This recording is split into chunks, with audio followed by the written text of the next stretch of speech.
The Redemption Saloon was a lie from the foundation up. There was no redemption to be found in its watered-down whiskey, only the temporary drowning of sorrows. Dust motes, thick as ghosts, danced in the tired afternoon sunbeams slanting through the grimy windows, illuminating a scene of quiet desperation. A one-eyed piano player picked out a tune that had long since lost its soul, the notes mingling with the low murmur of cowhands and prospectors nursing their drinks. It was a fragile piece, the kind that holds its breath, waiting for the wrong man to walk through the swinging doors. That man was Cain Blackjack Thorne. He moved not with the easy lope of a cattleman, but with the predatory swagger of a wolf who owned the valley. His face was a roadmap of brawls and bad intentions, dominated by a pair of eyes as dark and empty as a moonless night. His laughter, a grating sound like rocks grinding together, echoed off the cheap pine walls as he and his 3 cronies took over a corner table. The girl serving them was named Ilara. She was new to redemption, a whisper of a woman with eyes the color of a stormy sky, and a silence about her that seemed older than her years. She moved with a practiced efficiency, her expression neutral as she placed 4 glasses and a bottle on their table. The clinking sound swallowed by the room's low hum. She was a ghost in her own life, trying to be invisible. But men like Cain Thorne had a talent for seeing the things that wished to remain hidden. "Well now, look what we have here." Cain's voice slithered across the table. "A pretty little thing, like you shouldn't be so somber." Ilara didn't reply, her focus on pouring the whiskey, her hand steady. This wasn't her first encounter with men who thought their coin bought them more than just a drink. Cain's grin widened, a flash of yellowed teeth. "I said," he repeated, his voice dropping to a menacing purr, "you shouldn't be so somber." He reached out, impossibly fast, and his hand clamped around her wrist. The bottle slipped from her grasp, crashing to the floorboards and shattering, the amber liquid pooling like blood. The piano music faltered. A few heads turned. "Look what you did," Cain tisked, feigning disappointment. "Clumsy?" "Let go of me," Ilara said, her voice low but firm, devoid of the fear he expected. This seemed to enrage him more than any scream would have. "Feisty," he chuckled, his grip tightening. "I like feisty." His other hand shot out, not to strike, but to grab the collar of her simple, homespun dress. With a single, vicious tug, he ripped it downward. The sound of tearing fabric was like a gunshot in the sudden quiet. The piano stopped entirely. Every man in the room froze, drinks halfway to their lips. They expected to see bare skin, a woman's shame. They saw something else entirely. There, against the pale skin of her upper chest, just below her collarbone, was a latticework of old scars. They were pale and puckered, the kind of marks left by a hot iron, forming a jagged, ugly star. But it wasn't just the scar that held the room captive. Pinned to the tattered fabric of her chemise beneath, glinting dully in the dusty light, were 2 medals. They were not ornaments a woman would wear. They were military issue, tarnished and worn with age, a Confederate Cross of Honor and a Medal for Valor, the kind given for bravery in the face of unimaginable hell. The sight was so incongruous, so utterly baffling, that the air in the saloon solidified. A woman, a waifish waitress with a brutal scar and the decorations of a seasoned Confederate soldier. It was a contradiction the West didn't know how to process. The leering smirks on the faces of Cain's men slackened into confusion. The other patrons stared, their minds struggling to reconcile the image before them. But in the far corner of the room, sitting alone in the shadows, another man had gone still. His name was Jedediah, and he'd been nursing the same lukewarm coffee for an hour, his gaze fixed on nothing. He was a man carved from oak and hardship, his face weathered, his hands calloused. He'd come to redemption seeking solitude, a quiet place to outrun the ghosts that rode with him. But as he saw the medals, his breath caught in his throat. His blood ran cold. He knew them. He knew the specific mud and blood and cannon smoke that had birthed them. And as his eyes lifted from the medals to the scar, a jolt went through him, a shock of recognition so profound it felt like a physical blow. The world narrowed to the woman, the scar, and a past he thought he had buried 6 feet deep. The bar wasn't just quiet anymore. It was a tomb, holding a single frozen moment in time. The silence in the saloon stretched, thin and brittle. It was a vacuum where every man held his breath, waiting to see who would fill it first, with a word, a movement, a gunshot. Kane Thorne was the first to recover, his confusion curdling back into a sneer of amused cruelty.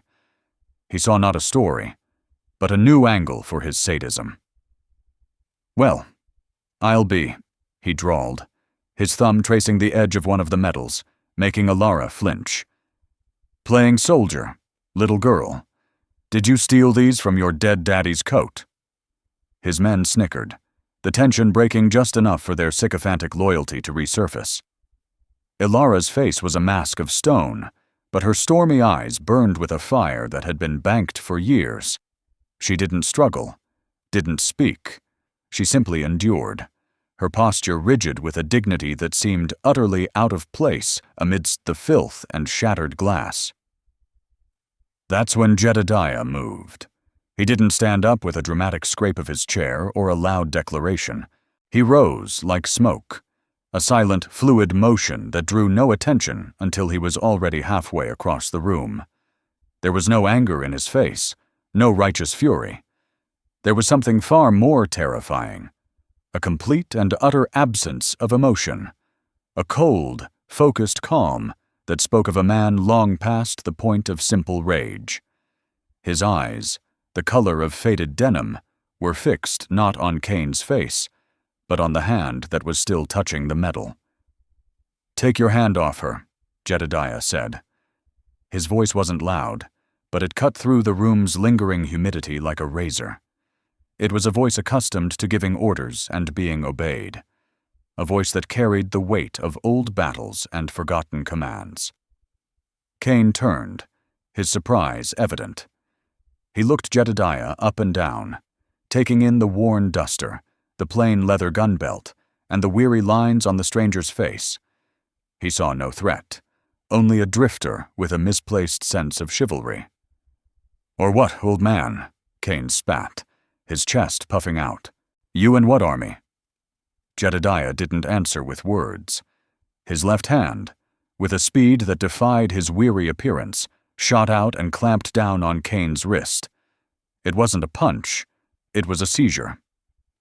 Kane's eyes widened in pain and shock as Jedediah's fingers dug into the nerves with surgical precision. The outlaw's hand, which had been toying with the metal, flew open reflexively, before Kane's men could even react. Jedediah twisted. There was a sickening crack of bone. Kane screamed, a high, thin sound that was nothing like his earlier bravado. He stumbled back, clutching his broken wrist, his face pale with agony. Jedediah didn't even glance at him. His focus was solely on Alara. He gently took the torn edges of her dress and pulled them together, his touch surprisingly gentle. His gaze averted to grant her a measure of privacy. "Are you all right, ma'am?" he asked, his voice still low and even. Alara looked at him, her composure finally cracking. In her eyes, he saw not just fear, but a flicker of the same bewildered recognition he felt himself. It was a look that said, "I don't know you, but I feel like I should." She gave a single, sharp nod, unable to form words. The three cronies were on their feet now, their hands hovering over their pistols. The moment was a razor's edge, but Jedediah still didn't draw his weapon. He simply turned to face them, placing himself squarely between them and Alara. He had become a wall, His stance was relaxed, yet immovable, his gaze sweeping over the three men, assessing them, dismissing them, all in a single cold glance. "He's not worth dying for," Jedediah stated, a simple fact, not a threat. "Get him out of here." The men hesitated, looking from Jedediah's unnerving calm to their boss, who was now cradling his arm and whimpering. They were bullies and jackals, not fighters who stood on principle. They saw the certainty in Jedediah's eyes and knew he was right. Without another word, two of them hauled the whimpering Cain towards the door while the third backed away, slowly, his hand never leaving his gun. The swinging doors flapped shut, leaving a silence deeper and more profound than before. Jedediah didn't move until he was sure they were gone. He then turned back to Alara. The saloon owner, a portly man named Silas, was starting to emerge from behind the bar, a shotgun in his trembling hands. "You've caused enough trouble," Silas stammered, aiming the gun vaguely in Jedediah's direction. "Both of you, get out." Jedediah ignored him. He looked at Alara, at the unshed tears shimmering in her eyes, at the way she clutched the torn dress. He saw the medals, the scar, and the ghost of a battlefield that connected them. He didn't know her name, didn't know her story, but he knew the ground she had walked. In that moment, he made a silent vow. It wasn't born of pity or romance, but of a shared history written in blood and gunpowder. He had failed to protect his comrades once before, in a peach orchard that smelled of death. He would not fail again. He reached into his pocket, tossed a silver dollar onto the bar, more than enough to cover the broken bottle and his coffee, and then looked at Alara. "Come on," he said softly. "This is no place for you." He led her out of the saloon, away from the fearful stares and the broken glass. As they stepped into the harsh sunlight of the street, he was no longer just a drifter, he was a guardian. And he knew, with a certainty that settled deep in his bones, that their past had just caught up with them both. The dust of Redemption's main street swirled around them, stirred by a wind that carried the scent of sage and distant rain. Jedediah led Alara away from the center of town, his steps measured and purposeful. He didn't ask where she was staying. He simply moved toward the edge of the settlement where the ramshackle buildings gave way to open country. He stopped at a small livery stable, handed a few coins to a startled boy, and procured 2 horses. They were lean, hardy mustangs, built for endurance, not for show. "Where are we going?" Alara finally asked, her voice raspy. It was the first time she had spoken directly to him. "Away from them," Jedediah replied, his focus on cinching the saddle on her horse. "Thorn will be back, and he won't be alone." He helped her mount, his hand briefly on her elbow, a fleeting, impersonal touch that was nonetheless the first moment of gentle human contact she had likely felt in a long time. They rode out of town without looking back, the setting sun casting their long shadows before them. They rode in silence for the better part of an hour, the rhythm of the horses' hooves a steady, hypnotic beat against the vast, empty landscape. Jedediah seemed to know where he was going, navigating the rocky terrain and winding arroyos with an ingrained certainty. He finally led them to a sheltered cove, a shallow overhang of rock carved into the side of a mesa. It wasn't much, but it was defensible and hidden from the main trail. He dismounted and helped her down, his movements economical and sure. "We'll rest here for the night," he said, already starting to gather dry brush for a fire. As twilight bled across the sky, painting the clouds in shades of purple and orange, the small fire crackled to life, a tiny beacon of warmth against the encroaching chill of the desert night. The flames danced in Alara's eyes as she huddled on the opposite side, her arms wrapped around herself. The torn dress had been haphazardly pinned, but the memory of the violation hung in the air between them. Jedediah handed her a strip of jerky and a canteen without a word. For a long while, the only sounds were the crackle of the fire and the lonely cry of a distant coyote. "Those medals," Jedediah said at last, his voice quiet, almost hesitant. He wasn't looking at her, but into the flames, as if the words were pulled from the fire itself. "The Cross of Honor.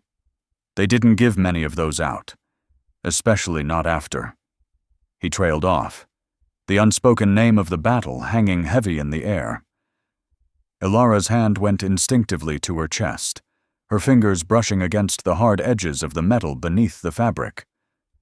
"No," she whispered. "They didn't." Jedediah finally looked at her, his gaze direct and heavy with a shared sorrow. "The 22nd Tennessee, Forrest's cavalry." It wasn't a question. It was a statement of fact. Ilara's head snapped up, her eyes wide with shock. How did you know?" "I was there," he said, and the simple words carried the weight of 1,000 lifetimes. "With the 6th Mississippi, we were held in reserve near the church. On the second day." He didn't need to say the name of the place. Shiloh. The name itself was a scar. A place of peace that had become a synonym for hell on earth. A bloody, chaotic slaughter that had ripped the innocents out of a generation. The recognition that had flickered between them in the saloon now flared into a painful, undeniable certainty. They were strangers, but they were countrymen from the same forgotten war, survivors of the same crucible. The 20-odd years that had passed since fell away, leaving 2 young soldiers huddled by a fire, the smell of gunpowder still phantom in their nostrils. "The hornet's nest," Ilara said, her voice barely audible. "We were ordered to charge the hornet's nest, over and over." She spoke of it as if it were yesterday, the horror still fresh. She described the deafening roar of the cannons, the buzz of mini-balls thick as angry bees, the sight of men falling like wheat before a scythe. Jedediah listened, his expression unchanging, but a muscle twitched in his jaw. He remembered that charge. He had watched it from a distance, a futile, bloody display of courage against impossible odds. "That's where you got them," he murmured, nodding toward her chest. "The medals." She nodded, pulling back the torn fabric to look at them herself. The firelight glinted off the tarnished silver. "My brother. He was the color-bearer. When he fell, I picked up the flag. I don't remember much after that. Just running and screaming. When I woke up, they were pinning these to my blanket." She touched the jagged scar just above them. "And this came later." They fell silent again, the shared memory a tangible thing between them. It was a bond forged not in conversation, but in the mutual understanding of a nightmare. They were 2 broken pieces of the same lost cause, washed up on the shores of a new, unforgiving world. In the saloon, he had seen a waitress in trouble. Now, by the firelight, he saw a soldier, a survivor, a comrade. The silent vow he had made to protect her was no longer just about a sense of duty to a stranger. It was about honoring a debt to the past, to a flag that no longer flew, and to a young girl who had charged into hell with it. The West was vast and lonely, but for the first time in a long time, neither of them was truly alone. The dawn broke cold and sharp, a sliver of crimson on the eastern horizon. There was no time for reflection. The ghosts of Shiloh would have to wait. The demons of the present were on their trail. Jedediah was already awake and alert, his eyes scanning the back trail, when Ilara stirred from a fitful sleep. "They'll come from the south," he said without preamble, kicking dirt over the embers of their fire. "Thorne knows this country. He'll expect us to head for the mountains, for cover. So we go east, into the Badlands." Ilara looked to the east, The landscape was a broken, brutal vista of sun-baked rock, twisted canyons, and stark, flat plains that offered no water and no shade. It was a place you went around, not through. "That's suicide," she stated, her voice flat. "Staying here is suicide," Jedediah countered, handing her the reins to her horse. "The Badlands don't care who you are.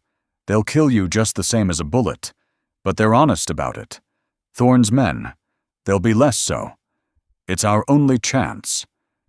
His logic was grim but unassailable. Trusting the harsh neutrality of nature was better than facing the calculated malice of men. They mounted up and set off, the rising sun at their backs, plunging into the unforgiving terrain. The next 2 days were a blur of heat, thirst, and exhaustion. The sun was a hammer, beating down on them relentlessly. The air was thin and dry, stealing the moisture from their lips and lungs.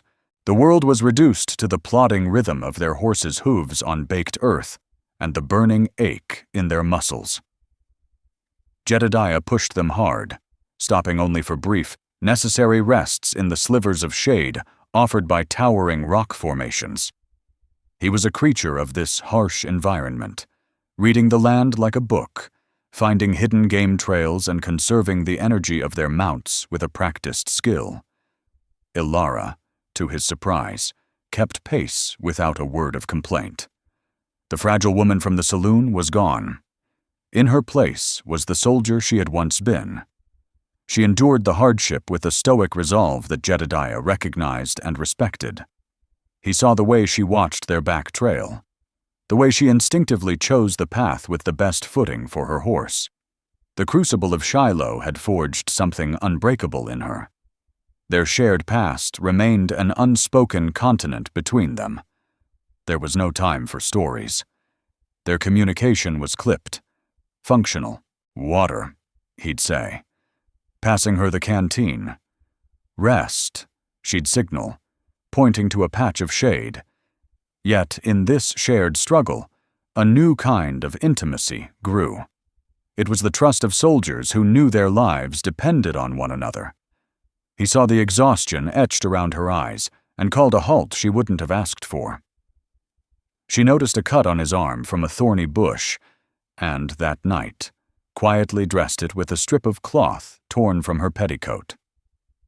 On the evening of the second day, as they huddled behind a rock outcropping, they saw them. Far back on the horizon, a plume of dust rose against the purple sky. 4 riders, moving fast. "Thorne," Jedediah said, his voice grim. "He's a better tracker than I thought." Fear, cold and sharp, pricked at Ilara. "They'll catch us by morning." Jedediah stared out at the dust cloud, his mind working. "Not if we're not here." He looked at the terrain ahead, a maze of canyons and ravines. "We leave the horses. We go on foot from here. It's our only chance to lose them." Abandoning their horses was a death sentence in the Badlands, but he was right. The animals would be a liability in the narrow canyons. They took only what they could carry: the canteens, the last of the jerky, and Jedediah's rifle. He looked at Ilara, at her determined face illuminated by the last light of day. He noticed the medals, hidden beneath her pinned-up dress, were pressing a faint outline against the fabric. A callback to where this had all begun. Those small pieces of metal were more than just honors. They were a testament to her will to survive. She had carried them for 20 years, a physical reminder of her strength. They would not fail her now. "Stay close," he said, and plunged into the growing darkness of the canyon. The chase had changed. It was no longer a pursuit across open land, but a desperate, intimate game of cat and mouse played out in a labyrinth of rock and shadow. The indifferent cruelty of the Badlands had become their only ally. As they scrambled over loose rock, the silence of the canyons enveloping them, they moved as one, 2 ghosts fleeing a past that refused to stay buried, their survival dependent on the quiet, unshakable trust forged in the fires of a long-forgotten war. The canyons were a different world, a place of deep shadows and unnerving silence. The oppressive heat of the plains was replaced by a cool, damp air that clung to the stone walls. The moon, a pale sliver in the sky, offered little light, forcing them to rely on touch and instinct as they navigated the treacherous, rock-strewn floor. The sounds of their own breathing and the scuff of their boots on gravel seemed amplified in the stillness. It was an isolating, claustrophobic environment, a stark contrast to the sprawling emptiness of the Badlands above. After hours of stumbling through the darkness, Jedediah found a small alcove, a hollow in the canyon wall barely deep enough to conceal them. "We'll wait here till first light," he whispered, his voice hoarse from thirst and fatigue. "It's too dangerous to keep moving." They collapsed onto the sandy floor, their backs against the cold rock. Exhaustion was a physical weight, pressing down on them, but sleep was impossible. The knowledge that Thorn and his men were somewhere above, hunting them, kept their nerves stretched taut. The water was almost gone, a few mouthfuls left in the canteen that they shared in silence. In the close darkness, with the outside world stripped away, the emotional walls they had maintained began to crumble. The immediate threat was momentarily held at bay, leaving room for the older, deeper wounds to surface. "The scar," Jedediah said, his voice barely a murmur, not looking at her. "In the saloon. I assumed it was from the battle." Alara was silent for a long moment.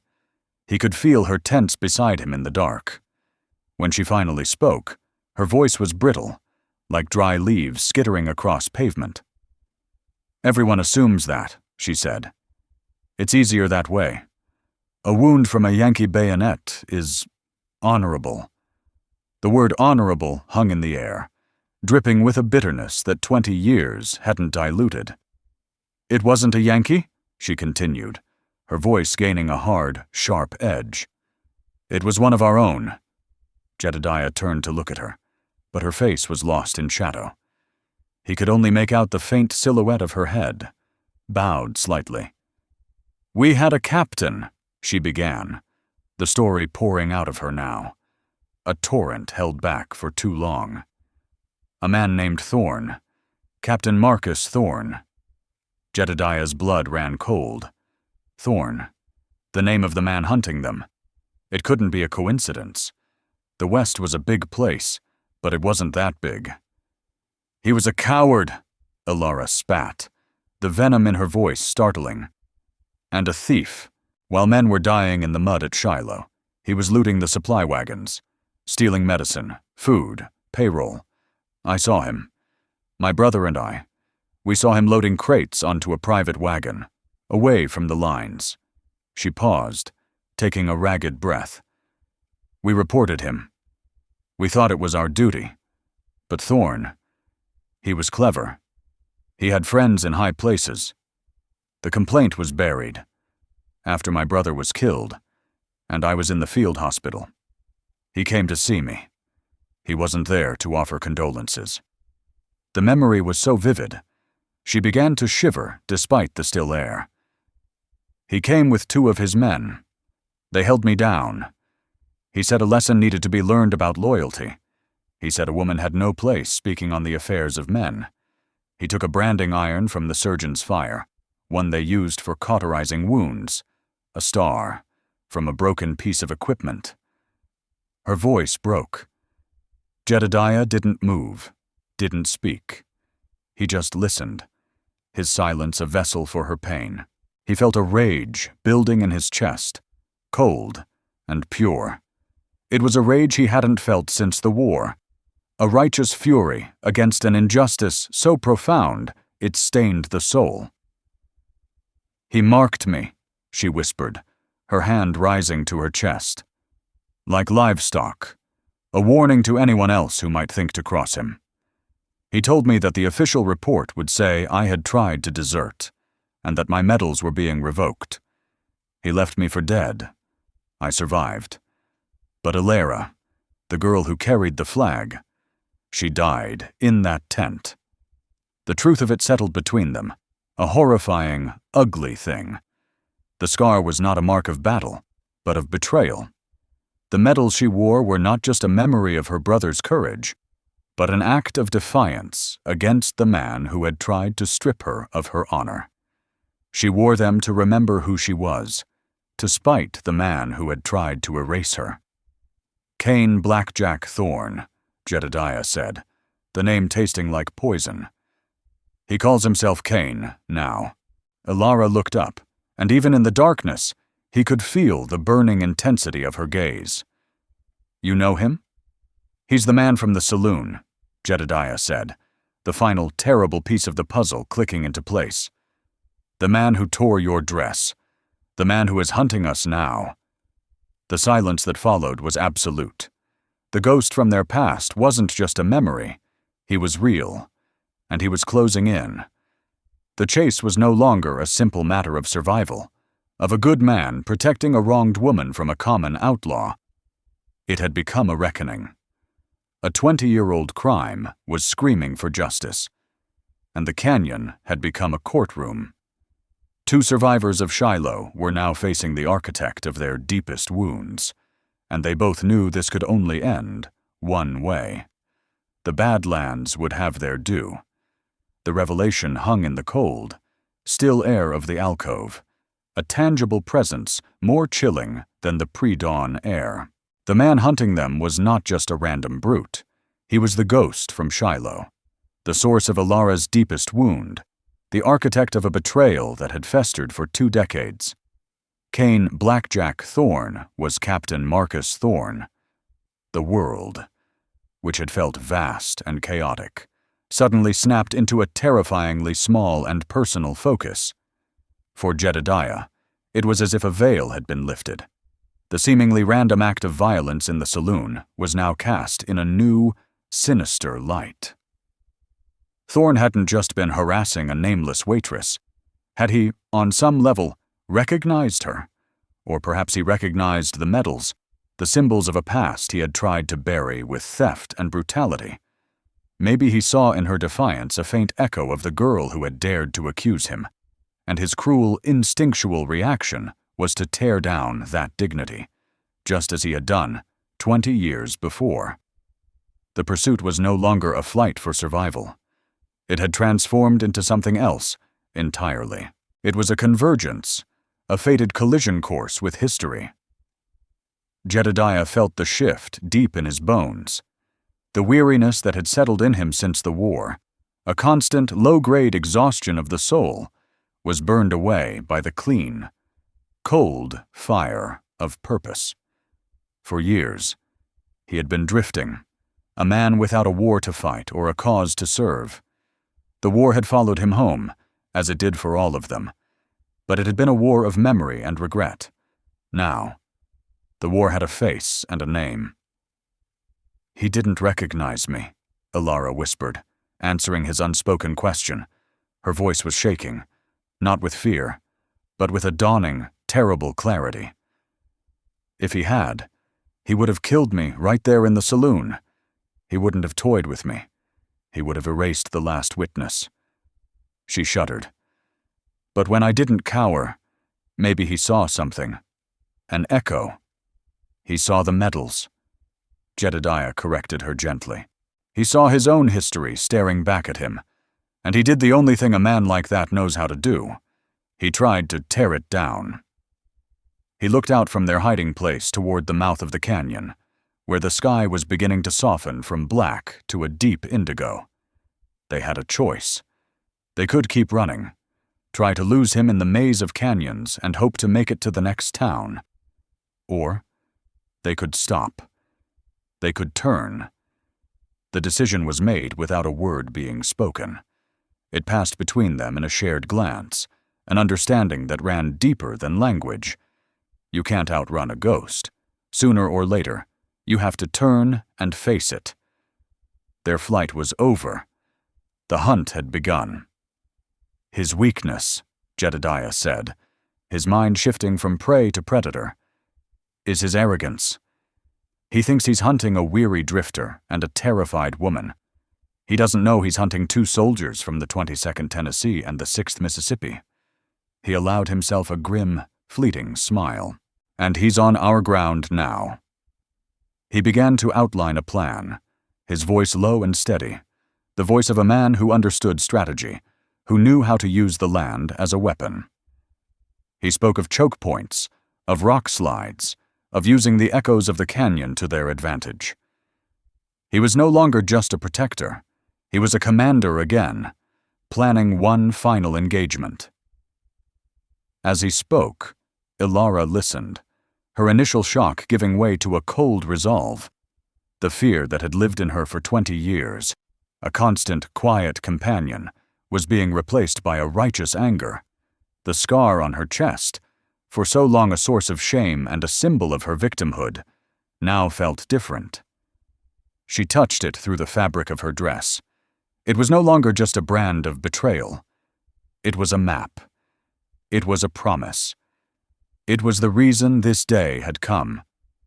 Jedediah's presence, his quiet strength and their shared history, had given her something she thought she had lost forever, an ally. She was not alone in this fight.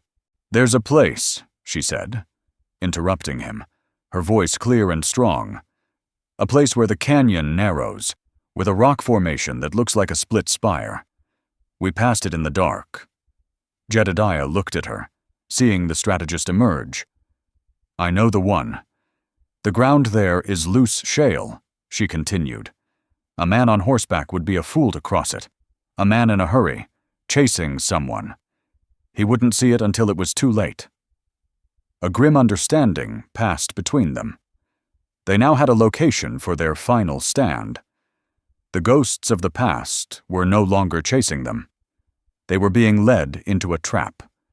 As the first rays of sunlight pierced the canyon, illuminating the towering walls of rock, it felt like the dawn of a judgment day, 20 years in the making. The prey had turned, and they were ready to remind their predator that the quietest victims often have the longest memories.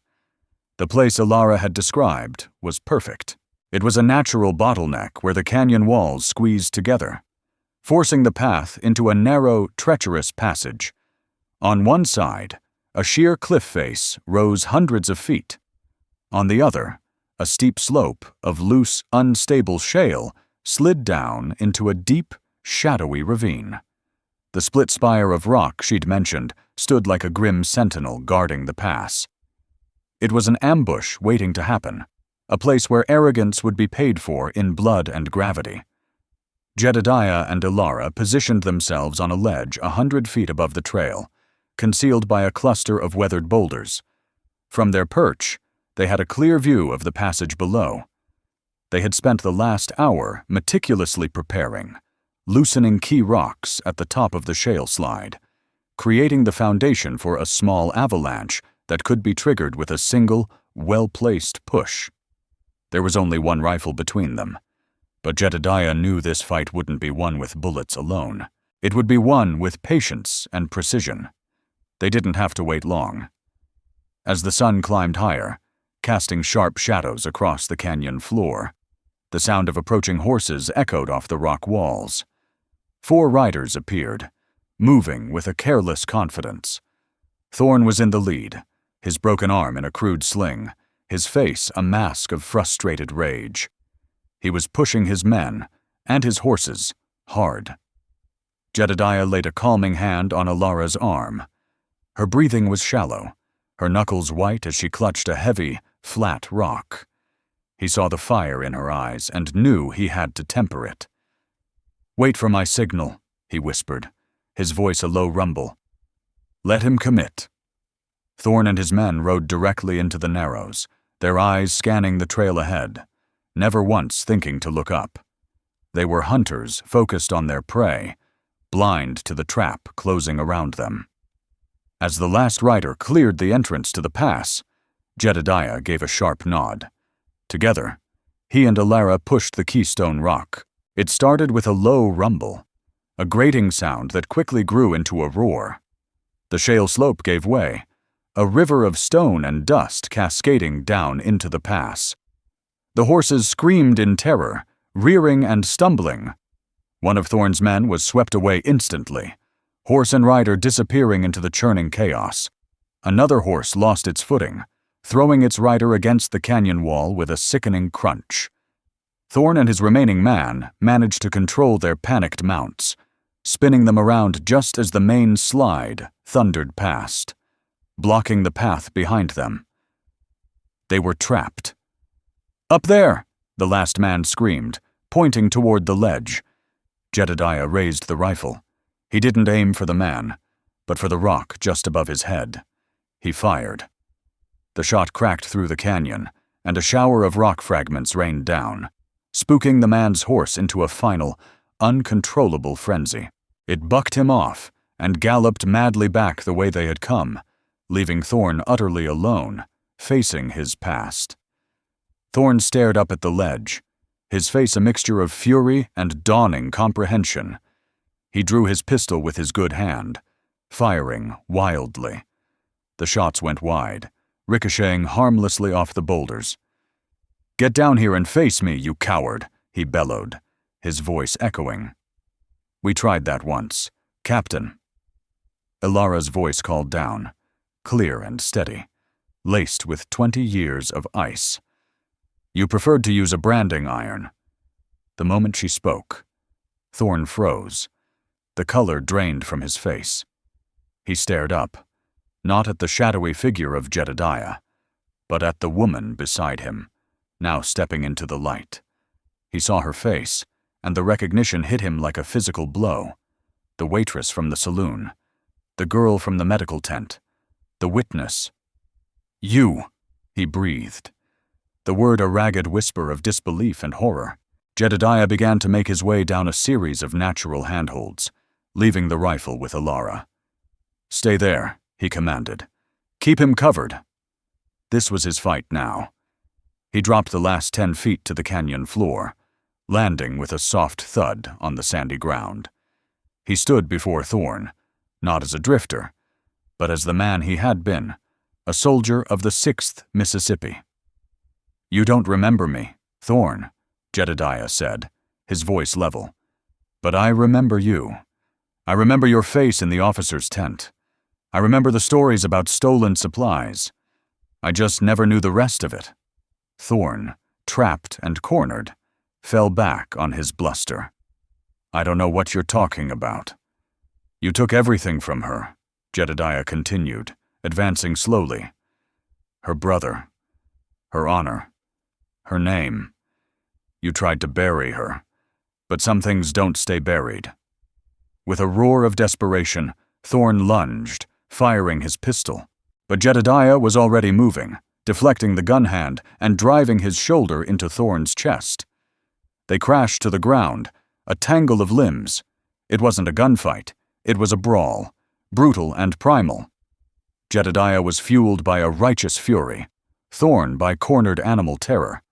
Jedediah landed a solid punch to Thorn's jaw, and the man's pistol skittered away into the rocks. The fight was short. Jedediah was stronger, driven by a purpose Thorn couldn't comprehend. He pinned Thorn to the ground, his forearm pressed against the man's throat. "This isn't for me," Jedediah snarled, his face inches from Thorn's. "This is for the 22nd Tennessee.